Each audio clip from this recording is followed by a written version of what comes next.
అన్న నా పేరు తనికెంటి శ్రీనివాసుడు. తనికెంటి జ్యువెలర్స్ మెయిన్ బజార్ మోట్లో నాకు షాప్ ఉంది.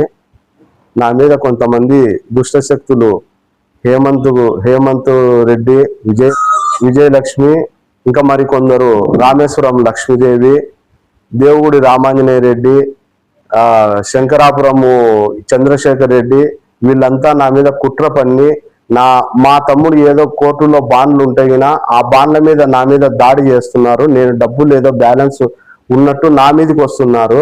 మీరు డబ్బులు ఎవరికి ఇచ్చింటే వాళ్ళని అడగమని ఇదివరలో కూడా 1-2 సార్లు చెప్పినాను.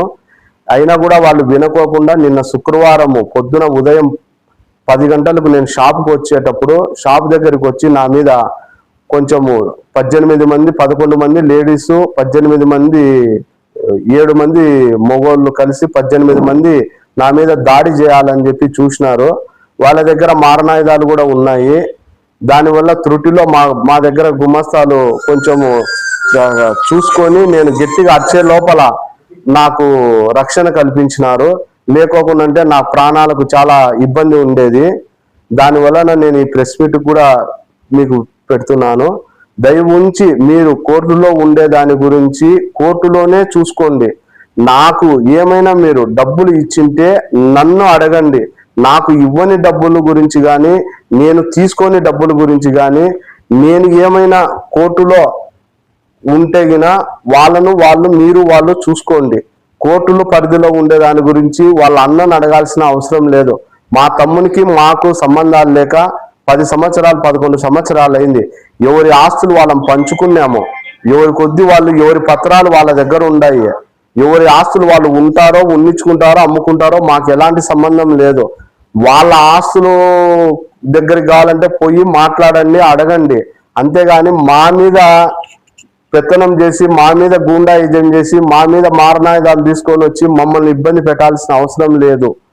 ఇప్పటి వరకు చాలా సార్లు చెప్పి చూసినాము, అయినా కూడా మీరు వినట్లేదు. నిన్న శుక్రవారం కూడా 2 టౌన్ పోలీస్ స్టేషన్లో కూడా మా మీద చాలా తీవ్రమైన నేరారోపణలు చేసి చాలా అసభ్యకరమైన పదజాలంతో మీరు మమ్మల్ని మాట్లాడుతున్నారు. ఎట్లంటే అట్లా మాట్లాడడము సభ్యత సంస్కారం అనిపించుకోదు. మేము మిమ్మల్ని ఒక్క మాట కూడా అనట్లేదు. హేమంత్ రెడ్డి, విజయలక్ష్మి గారికి ఒకటే చెప్తున్నాను, నేను బాకీ ఉంటే నన్ను అడగండి. కోర్టు పరిధిలో ఉండే ఏదైనా సరే బాండ్లు కానీ పత్రాలు కానీ ఇదండి కోర్టు పరిధిలో ఉండే లాయర్ సార్ దగ్గరికి పోయి తీసుకొచ్చినాను నేను. ఈ కోర్టు పరిధిలో ఉండే వాటాన్ని మీరు కోర్టులోనే చూసుకోండి. అంతేగాని మేము మా దగ్గరకు వచ్చి దౌర్జన్యం చేసి మమ్మల్ని ఇబ్బంది పెట్టి మమ్మల్ని ఈ మధ్య కాలంలో చాలా అనుమానంగా ఉంది. దీనివల్ల కొంచెం మీరు ఆలోచించండి మానవత్వంతో. మీకు ఏదైనా డబ్బులు అతని దగ్గర నుంచి రావాల్సి ఉంటే అతనితో మాట్లాడుకోండి, లేదంటావా కోర్టులోనే తేల్చుకోండి మీరు. అంతేగాని నా దగ్గరికి వచ్చి నన్ను ఇబ్బంది పెట్టద్దని దయ ఉంచి మీకు నమస్కారం పెట్టి అడుగుతున్నాను. నా దగ్గరికి రావద్దండి. ఆదివారం పొద్దున నేను 8:45 వాకింగ్ చేస్తుంటే ఒక మనిషి వచ్చి, అన్న మీకు ప్రాణాపాయ స్థితి ఉంది, మీరు ఇంట్లోకి వెళ్ళండి అని చెప్తే నేను ఇంట్లోకి వెళ్ళిపోయాను. దానివల్ల కూడా మీరే దీనికి బాధ్యులని కూడా నాకు అనుమానంగా ఉంది. తెల్లవారు లేచినప్పటి నుంచి మేమేదో వ్యాపారం చేసుకొని బతికేటోళ్ళము. మా మీద అనవసరమైన బురద జల్లి అనవసరమైన మాటలు మాట్లాడి నేనేదో రైతుల దగ్గర నుంచి డబ్బులు తీసుకున్నానని, ఇంకొకరి దగ్గర డబ్బులు తీసుకున్నానని, ఇంకొకరి దగ్గర తీసుకున్నానని మీరు మాట్లాడుతున్నారు. 64 మంది రైతుల దగ్గర తీసుకున్నా అది ఇదని. నేను ఏ ఒక్క రైతు దగ్గరైనా డబ్బులు తీసుకొని ఉంటే ప్రూఫ్ చూపించండి. ఆ ప్రూఫ్కు నేను కట్టుబడి ఉన్నాను. డబ్బులు కట్టేదానికి కూడా నేను సిద్ధంగా ఉన్నాను.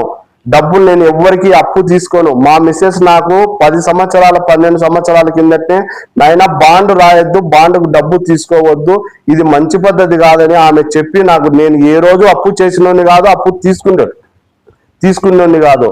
కానీ మీరు నా మీద బురద జల్లే ప్రయత్నంలో మీకు కోర్టులో బాండ్లు చెల్లుతున్నాయో చెల్లలేదో మాకు తెలియదు. మా మీద మీకు కోర్టు పరిధిలో ఉండే దాని గురించి మా మీద అఘాయిత్యాలు చేసి మారణాయుధాలు తీసుకొని వచ్చి మీరు పూర్తిగా చేస్తున్నారనేది కూడా మాకు పూర్తిగా అర్థమవుతుంది. దీనివల్ల మాకు చాలా ఇబ్బందులు ఉన్నాయి. మీరు ఏమున్నా కోర్టులోనే న్యాయబద్ధంగా ధర్మబద్ధంగా మీరు తేల్చుకోవాలని నేను సవినయంగా మిమ్మల్ని కోరుతున్నాను. మీకు ఏదైనా ఇబ్బంది ఉన్నా, ఆయనకి ఏమన్నా ఇబ్బంది ఉన్నా మీరు కోర్టులోనే చూసుకోండి. అన్న దగ్గరకు వచ్చి, తమ్ముని దగ్గరకు వచ్చి, నాయన దగ్గరకు వచ్చి దౌర్జన్యాలు చేసి ఇంటి దగ్గరకు వచ్చి, ఇంటి దగ్గర ఎవరిదైనా ప్రాణమే, మీదైనా ప్రాణమే, నాదైనా ప్రాణమే. దయ ఉంచి ఇట్లాంటివి చేయొద్దని మనస్ఫూర్తిగా నేను కోరుకుంటున్నా. దయ ఉంచి నా మీద మాత్రం ఇట్లాంటి ప్రయత్నాలు చేయొద్దండి.